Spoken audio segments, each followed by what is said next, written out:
Hi hello అండి. పద్దు express ఇంకో వీడియోతో మీ ముందుకొచ్చేసింది. అదేంటనుకుంటున్నారా? అదేనండి బగారా రైస్ తోటి ఒకసారి బగారా రైస్ పెట్టాను కదా! మా అమ్మాయి ఫ్రెండ్సు, అబ్బాయి ఫ్రెండ్సు అందరూ వచ్చారని చెప్పి, దానిలోకి పన్నీర్ బటర్ మసాలా వెజ్ వాళ్ళకి చేశానని చెప్పాను. అలాగే నాన్ వెజ్ వాళ్ళకి చికెన్ మసాలా చేశాను చూడండి.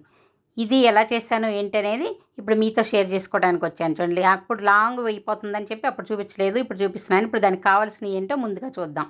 ఉల్లిపాయలు, పచ్చిమిరపకాయలు, టమాటాలు, అలాగే చికెను, ఇంకా మనకి రుచి తగినట్లుగా ఉప్పు, అలాగే పసుపు, కారం, ఇంకా నూనె, టమాటాలు, లవంగాలు, చెక్క, అల్లం, వెల్లుల్లి, కొత్తిమీర, ఉల్లిపాయలు, ఇవి సన్నగా తరిగిన ఉల్లిపాయలు, అలాగే మళ్ళీ పెద్దగా తరిగిన ఉల్లిపాయలు, పచ్చిమిరపకాయలు కూడా తీసుకున్నాను. అలాగే జీడిపప్పు. ఇప్పుడు ఒక ప్యాన్ తీసుకొని కొంచెం బటర్ వేసుకొని అది కొంచెం మెల్ట్ అయ్యేదాకా కొంచెం వెయిట్ చేసి దీనిలోకి ఇప్పుడు ఏం వేసుకుంటున్నాను చూడండి. ఉల్లిపాయలు వేసుకుంటున్నాను ముందుగా. ఉల్లిపాయలు వేసుకొని కొంచెం వాటిని వేయించుకోవాలి. ఇది కొద్దిగా వేయించుకుంటూనే దీనిలోకి మళ్ళీ కొంచెం పచ్చిమిరపకాయలు వేసుకోవాలి. ఇది కూడా రెండు కలిపి కొంచెం వేయించుకోవాలి. అన్నీ ఒకసారిగా వేసి వేయించకుండా ఒక్కొక్కటిగా వేయించుకుంటూ ఇలా వేసుకుంటూ ఉంటే బాగా వేగుతాయి అన్నమాట. దీనిలోకి ఇప్పుడు అల్లం, అలాగే చిన్నుల్లిపాయలు ఈ రెండు కూడా వేసుకొని కొంచెం వేయించుకోవాలి. దీనిలోనే ఇప్పుడు లవంగాలు, చెక్క, యాలకులు వేసుకొని మళ్ళీ వీటిని కొంచెం వేయించుకోవాలి. కొంచెం బిర్యానీ ఆకు కూడా వేసుకుంటున్నాను. మసాలా చాలా బాగుంటుందన్నమాట ఇలా వేసుకుంటే.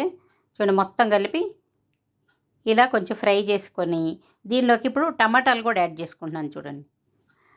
టమాటాలు కూడా వేసుకొని వీటిని కూడా టమాటాలు కొంచెం మెత్తబడే వరకు వేయించుకోవాలి. ఇలా టమాటాలను కూడా వేయించుకుంటూ దీనిలోనే ఇంకా కొన్ని జీడిపప్పులు కూడా వేసుకోవాలి. జీడిపప్పు కూడా వేసుకుంటే గ్రేవీను వస్తుంది, టేస్ట్ కూడా చాలా బాగుంటుంది అనమాట. అందుకని జీడిపప్పులు కూడా వేసుకొని మళ్ళీ వీటిని కొంచెం ఫ్రై చేసుకోవాలి. చూసారా, కొంచెం టమాటా మెత్తబడే వరకు దీన్ని ఫ్రై చేసుకోవాలి. చేసుకున్న తర్వాత దీన్ని చల్లార్చుకొని మిక్సీ బట్టి పేస్ట్ చేసి రెడీగా ఉంచుకోవాలి.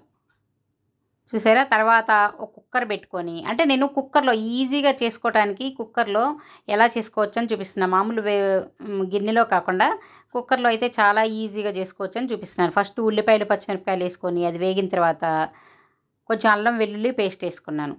ఇది కూడా పచ్చివాసన పోయేదాకా ఇలా వేయించుకుంటున్నాను చూడండి. పచ్చివాసన పోయిన తర్వాత దీనిలోకి చికెన్ వేసుకుంటున్నాను. క్లీన్ చేసి పెట్టుకొని అది చికెన్ వేసుకుంటున్నాను.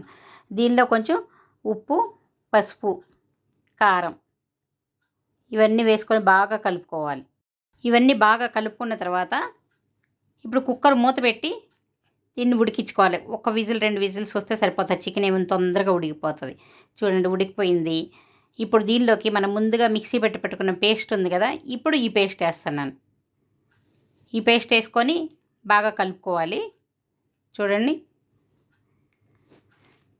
అంటే ముందే ఆ పేస్ట్ వేయకుండా ఇవంతా వేయించి చేసింది కాబట్టి ఈ పేస్ట్ తర్వాత వేసుకోవచ్చు. ముందు ఊరికే ఉడికించుకున్నాను అనమాట. ఉప్పు, పసుపు, కారం వేసి ఉడికించుకున్నాను చికెన్ని.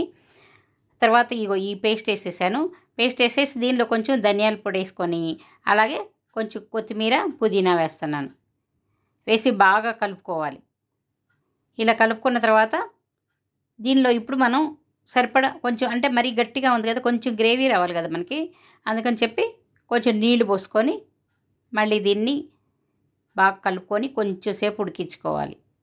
మనకి ఎంత కన్సిస్టెన్సీ కావాలో చూసుకొని వాటర్ పోసుకొని కొంచెం చిక్కబడేదాకా కొంచెం మూత పెట్టి కొద్దిగా ఉడికించుకోవాలి. అలాగా ఇంకేముంది, మంచి బటర్ చికెన్ మసాలా రెడీ.